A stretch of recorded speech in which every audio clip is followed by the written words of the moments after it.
O vídeo que você clicou já vai começar, mas antes, deixe seu like, compartilhe e se inscreva no canal. TV Flórida, a sua TV brasileira nos Estados Unidos. A má notícia é que esse bicho-papão chamado liberdade não vai parar de pegar vocês. Alexandre e Lula. Não adianta enfiar a cabeça como um avestruz no buraco. Mas, por enquanto, parece que o governo não quer resolver o problema. O governo, aliás, resolveu, eu sempre falo, não conte com uma cagada. Não recebeu oficialmente a carta, mandou devolver à embaixada, mas aí se não recebeu, como é que o Lula respondeu, né? Não dá para explicar. O STF, por outro lado, foi menos afrontoso e a CNN noticiou ao vivo, na tarde de ontem, que eles não iriam se manifestar sobre o assunto. A única manifestação por parte dele veio do Flávio Dino na noite de ontem. Os demais estão em silêncio, ou seja, ambos adotaram a estratégia de uma criança que está com medo do escuro. Deixa eu me cobrir com um cobertor que o bicho-papão não vai me pegar. O Lula fez isso devolvendo a carta e não querendo nem ler, e o Supremo fez isso ficando em silêncio, esperando alguém esquecer a existência deles. A má notícia é que esse bicho-papão, chamado liberdade, não vai parar de pegar vocês. Alexandre e Lula, não adianta enfiar a cabeça como um avestruz no buraco. Caso vocês não saiam e decidam resolver esse assunto, o que hoje em dia, eu repito, está nas suas mãos, a situação só vai piorar. E até que eles saiam da coberta e decidam resolver o problema, o que vai acontecer é muito claro. O custo da ditadura só vai aumentar e por culpa, eu volto a dizer, do Supremo Tribunal Federal, especificamente do Alexandre de Moraes, com o apoio do Lula.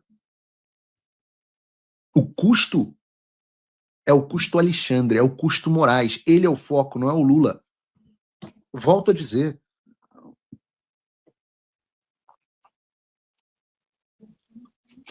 Eu digo que tem parte da direita caindo nessa armadilha de tirar o foco do Alexandre e jogar no Lula.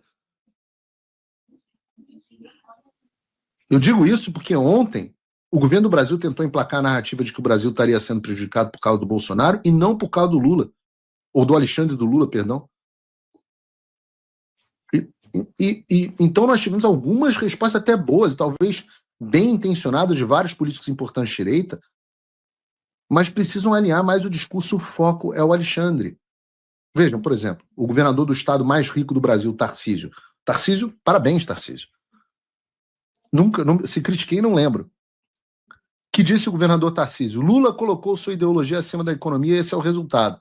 Tiveram tempo para prestigiar ditaduras, defender a censura e agredir o maior investidor direto no Brasil. Outros países buscaram a negociação. Não adianta se esconder atrás do Bolsonaro. A responsabilidade é de quem governa. Narrativas não resolverão o problema. Bom posicionamento. Mas, governador, é o teu peixe lá, o teu pássaro. Alexandre, não é bem o Lula. Romeu Zema, governador de Minas. As empresas e os trabalhadores vão pagar mais uma vez a conta, esse foi melhor, a conta do Lula, da Janja e do STF. Deveria ter sido do STF, do Lula e, entre parênteses, e da Janja. Mas foi bom. Boa, governador. Ignorar a boa diplomacia, promover perseguições, censura e ainda fazer provocações baratas vai custar caro para Minas e para o Brasil. Excelente, governador Zema. Nunca critiquei também o Partido Novo. Ele sim, falando que tem que ser dito, que essa conta é do Supremo Tribunal Federal, é consequência direta das perseguições e censuras no Brasil. Nota 9,5, Zema. Ronaldo Caiado, governador de Goiás. Estado do Gilmar Mendes, grande responsável pela cagada que a gente está aqui. Eu diria que a responsabilidade do Gilmar Mendes é maior do que a do Lula. Gilmar Mendes, governador Caiado, é mais responsável pela situação que nós estamos do que o Lula. Gilmar Mendes é peça fundamental para resolver o problema do seu estado. Mas o que diz governador Caiado? Fala do Gilmar Mendes? Não, fala. O presidente Lula não está fazendo nada fora do script. Pelo contrário, segue a risco que o Hugo Chávez fez na Venezuela ao afrontar gratuitamente o governo americano. Lá, ao sofrer represálias como aplicadas agora ao governo brasileiro, Chávez ressuscitou o Bolívar e conclamou o enfrentamento aos americanos em nome da soberania, e veja o que aconteceu naquele país. Agora Lula, de caso pensado declara uma guerra ao Congresso Nacional, tenta conflagrar uma luta de classe entre ricos e pobres, depois de ter assaltado os aposentados, e sai em ataque ao presidente dos Estados Unidos, país que sempre foi nosso aliado. Com as medidas tomadas pelo governo americano, Lula e seu entourage tentam vender a tese da invasão da soberania no Brasil. Mas Lula não representa o sentimento patriótico do nosso povo e muito menos tem credenciais para defender a soberania brasileira. O Lula já se ajoelhou ao narcotráfico e quer de toda maneira se aliar a países que são verdadeiras tiranias sustentadas pelo ódio, a corrupção e terrorismo. Ele continua. O que cabe fazer diante da gravidade do momento seria a criação de uma comissão de parlamentares da Câmara e do Senado com a missão de abrir diálogo com o governo americano e esclarecer ao povo dos Estados Unidos que não confunda as declarações do Lula com o pensamento do povo brasileiro. Cara, esse tá mais perdido, tadinho. Tadinho. Ele quer ser presidente do Brasil. O cara quer ser presidente. Cara, você tá no século XX, cara. Você está no século XX, você está ali preso. Não, talvez início do século XXI, mas mais final do século XX. Já era, cara. Isso aí já se foi, cara. Não tem nada a ver, eu já expliquei, não tem nada a ver com. Você leu a carta, Caiado? Você leu a carta? Eu tenho simpatia pelo Caiado, mas isso é meio coisa de analfabeto funcional. O Trump escreve que o problema é um e o cara lê e publica uma carta, o problema é outro. Um texto desse tamanho sobre a tarifa Moraes sem citar o nome do Alexandre do Supremo Tribunal Federal. Talvez por ser parte do establishment também, né?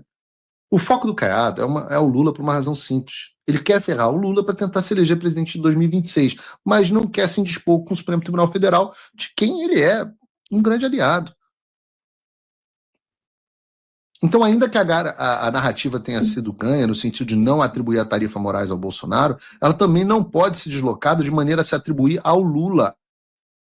O nome disso é tarifa Moraes. Repitam, publiquem nas suas redes sociais, tarifa Moraes, tarifa Moraes, por uma razão muito simples. A razão principal para a existência são as violações de direitos humanos perpetradas pelo Alexandre de Moraes e o Supremo Tribunal Federal.